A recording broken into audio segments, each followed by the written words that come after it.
Hey guys, welcome to a Saturday afternoon episode of 10 Minute Kick-Ass Coaching from my office.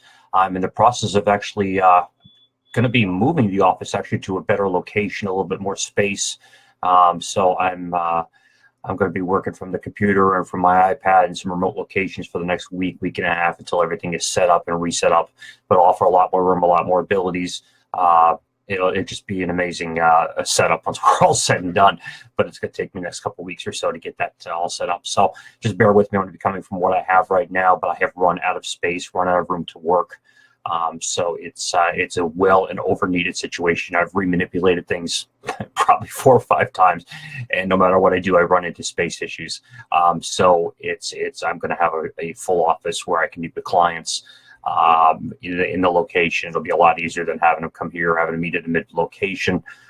It's going to be its own setup, so it'll be awesome. And again, we can record all our live programs from there and all our webcasts from there. So thank you so much for tuning in with me today for today's episode of 10-Minute Kick-Ass Coaching. We are going to talk about what's working. Let's get this straight. What's working, what's not, what's missing, and what's next. I have a coach, a gentleman named Gary Henson I worked with years ago. One of the best business coaches probably on the planet. I'm not saying that because I worked with him. I'm just saying he is that smart. And he's that far ahead of it. He's been doing it a long time, and he trains an awful lot of business coaches and mentors. But one of the things he talks about, and I talk about now with my clients, is what's working, what's not, what's missing, and what's next. So let's stick to the first part, what's working. So think about the things that are working day to day in your operation, your business, in your sales career, in your managerial career. What's working that it seems to be consistent every single time, no matter how you pursue it, it happens. So if there is certain organizational programs in your company that work, that's great. Same tracking, systems training, marketing things that go out automatically every time. We know that works. Making sure the sales prospects are able to meet with their potential clients.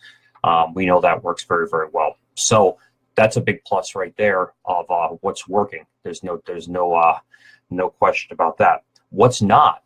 What is slowing your business down? What is not? What is kind of holding you back? You do it because it's logistically part of the company. Hey, Whitney, how are you, brother?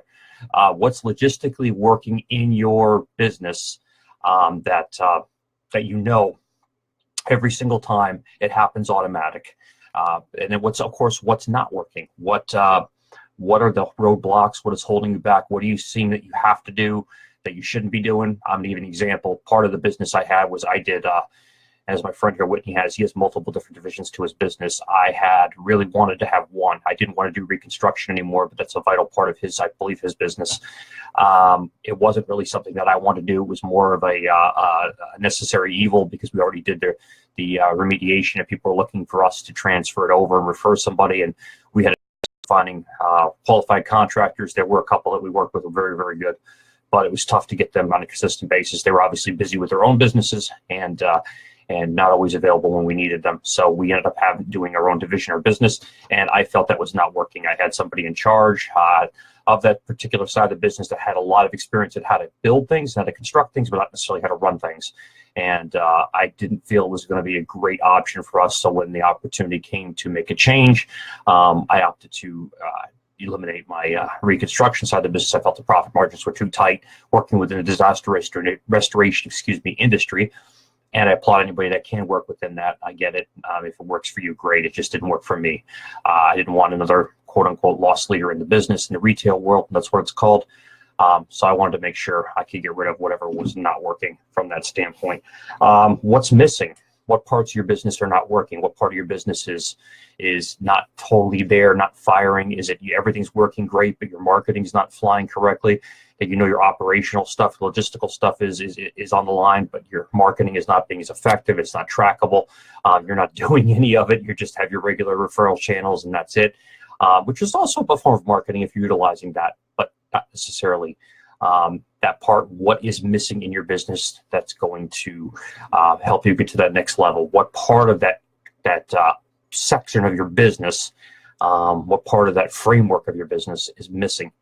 And a lot of people, a lot of what I work with is marketing is a big one, and operational procedures are another thing, making sure they're streamlined and operational proficient. So those are two things as a business coach I work with the most is marketing systems, and it's a system. It's part of your business. It's not marketing is something we have to do. It's part of your business. It's part of that leg of the framework of your building of your business. And then, of course, the operational structure streamlined from one person to another. Sort of that's how a franchise operates. They have operational logistical things in place to make sure that when they bring on a new franchisee that's green, that hasn't ever done it before, maybe never even owned a business before, that they can be very proficient into it. And then we get into what's next. What's the next level? Where do you want to be? So a business owner says to me, hey, I only want to have 2 or 3 trucks. We know the end goal is the end game, as I call it, is your 3 trucks. Well, that's a lot easier to figure out. Somebody says, hey, I want to run a $10 million or a $20 million a year operation, or $100 million for that matter. Where do you want to go? And what is the end game to your business? What is going to get you to where you need it to go every single time? No question about that.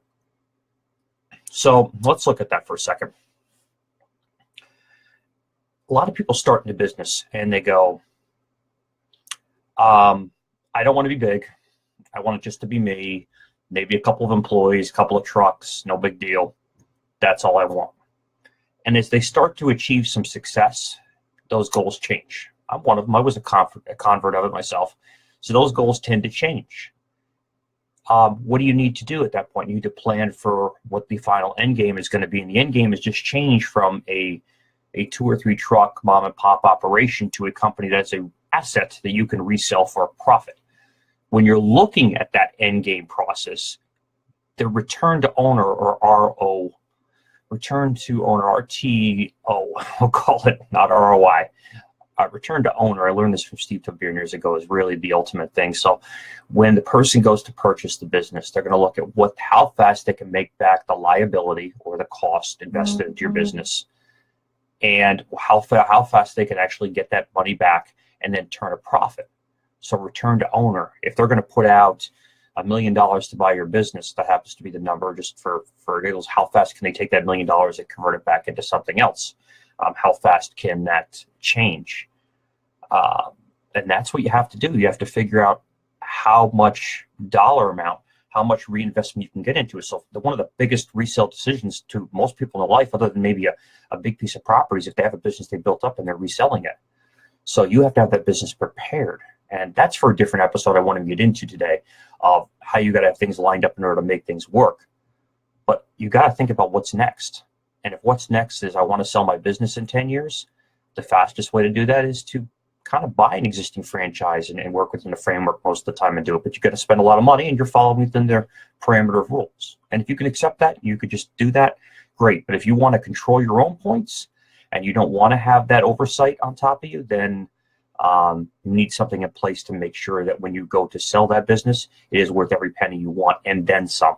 And the best way to do that is make sure you have somebody in your fold that can teach you and train you and put things into place to hand over the key to the person that's getting it. And his return to owner, or RTO, is much faster than what it would be. If the person says, I know I'm going to spend 5 years before I can turn a profit on this business because I'm going to invest $250,000 a year for the next, or $200,000 a year rather, for the next 5 years to get my $1 million back in, that I'm going to pay out $200,000 every year, then know the likelihood of his return to ownership is pretty simple. But if things are in place that he can make that consistent money after you sell the business with really little or no downtime, but little no what they call attrition, whether that person stays or the customer stays or they don't stay, there's going to be very minimal loss of attrition if you have things in place to make sure they work automatically every single time, and again, without excuses for the new owner. So that's really key, making sure that what you're going to do is very, very consistent and resellable, and it's at the top end of its point at the end game. If you have a house, a piece of real estate, it's the same thing. If you let the house deteriorate and break apart, it's going to be worth a lot less when you go to sell it, no matter what the market trends may do it. I mean, there are some very rare examples to it. Staten Island, New York right now is one of them. Brooklyn, New York is one of them, because there's hot markets and everybody wants to buy.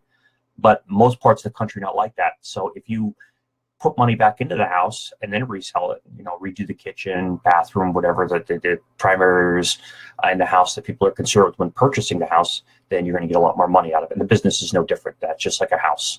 And the better you put money in to invest that, the better you have things in place, structure, better you have people help and mentor you get there, have the right staff and the right systems in place, All things that I tend to work with customers, not to make it a pitch, but it is the fact of it. A person like me or whatever should be there to help guide you to get to that highest dollar amount in the end game. A real estate agent, typically a lot of real estate agents go the easiest way. And it's unfortunate. They go, sell your price low, sell your house low so I can get a bunch of buyers in there and sell the house quick and get my commission. And that's good because you're selling it low. Well, I will challenge any real estate agent to say, listen, I understand your prospect of selling it cheap or low or below cost, but it's really in your customer's best interest. It is in the real estate agent's best interest to sell it low because they can sell it fast, quick, and easy. But if they're really doing their job, their full-time goal, they're going to try and get you the maximum amount of money out of your house, and they're going to tell you things you need to do in the house to get there. And then you make a decision, is it worth the investment to put into it or not? Business is no different. So understand that. So think about the different prospects we have into a business itself. We've got to look at what's working in your business right now, what's not working in your business right now, what's missing in your company, in your whatever you're doing, in your with your employees, whatever it is, and what's the next level? What do you plan to get to at that point? So we're going to break down these individual things in future episodes. But today I just wanted to get over this. Gary Henson has this in his program. It's, again, one of the best I've ever seen. I invested into it, and it was just an amazing life-transforming experience for me personally from the coaching end and understanding logistics of coaching. I felt I had enough knowledge upstairs, and then with the constant training of my mind and constant education and everything else and learning from different mentors of mine, that it would be great to be able to do it. But he put the framework together for the business side of coaching, the logistical side of coaching, the point that gets you the transformation from one point to the next. And that's what I'm here to try and help you with. And in these little video podcasts, it's as simple as me just trying to put little nuggets of information out there for you that you could patch together piece by piece. If you patch all these together, you're getting a great coaching experience. But if you really want to get it to that next level, then you have to look at somebody that can actually help you get there individually on your business. Again, everybody's business, we talk about this, is completely different. So all those variables mean nothing to some people, because one person has a vision of the 3-truck company, one person has the vision of the 25 to 50 truck company. You can't talk to or mentor or coach the people the exact same. They have two entirely different mindsets. They may have some similarities, but they have two different mindsets. So that's what that was about today. And I appreciate you being here on a Saturday afternoon with me for an episode of 10-Minute Kick-Ass Coaching. Again, bear with, the studio is going to be torn down into pieces and then have to be reassembled. So the next 2 weeks, I'll be in a brand new studio that will have a lot more room, a lot more bells and whistles and features to it. But I have outgrown where I'm at, and I am anxiously looking forward to, well, I'm not looking forward to tearing everything down in here, but looking forward to bringing you a much better product in the near future, and be able to do interviews with entrepreneurs myself in our own studio. And that's one of the key features I have not been able to do at this point. I want to do something very professional, from the basic standpoint that we do it, but have guests come in and do one-on-one interviews with ourselves and help entrepreneurs and be a resource and a pivot point of changing your mentality of how to grow and run your business. All right, guys, thank you so much for being here on another episode of 10-Minute Kick-Ass Coaching. We are at episode number, I want to say 68 today, so here we are. I appreciate you guys. Have a great one. Thanks. Enjoy the rest of your weekend. Bye-bye.